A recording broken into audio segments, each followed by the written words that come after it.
مومنآباد town بھی آج سراپا احتجاج رہا اور بھارت کے خلاف کھول کر اس کی جارحیت کے خلاف اور سندھ طاس معاہدے کو معطل کرنے پر یقینی طور پر مومنآباد ٹاؤن کے افسران و ملازمین اور اساتذہ بچے سب سراپا احتجاج تھے۔ ٹاؤن چیئرمین مومنآباد ٹاؤن ملک عارف ایوان کی ہدایت پر سید حسین علی شاہ نے ثانیہ بلگرام کو جواز بنا کر پاک فوج پر الزام تراشی اور پاکستان کا پانی بند کرنے کے خلاف احتجاجی ریلی کا انعقاد کیا۔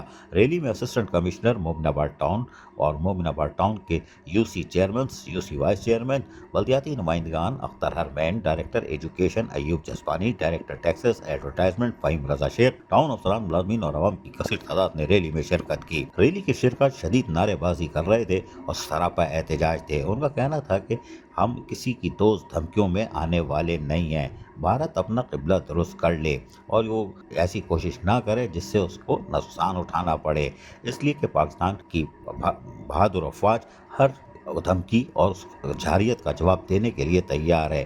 ریلی کی شرکت سے ٹاؤن چیئرمین ملک عارف ایوان نے بھی تو کیا۔ بھارتی مودی سرکار کی جارحیت اور جھوٹ پر مبنی بیانیہ باز زندہ افراد کو مردہ قرار دینا، فالس آپریشن، بھارتی مودی سرکار اپنی آخری حدود پر آ گیا ہے اور یقینی طور پر سندھ طاس معاہدہ معطل کرنے کا بھارتی اقدام غیر قانونی اور عالمی دنیا کے لیے چیلنج ہے۔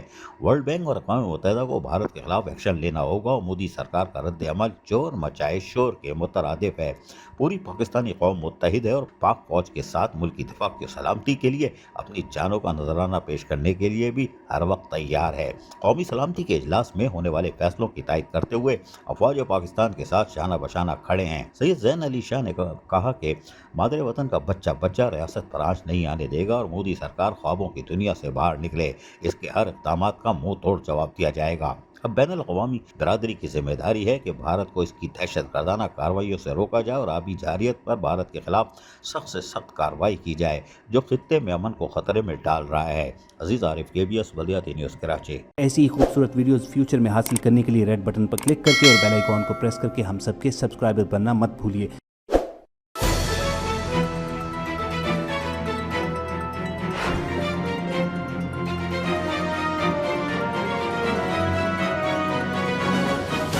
KBS بلدیاتی نیوز۔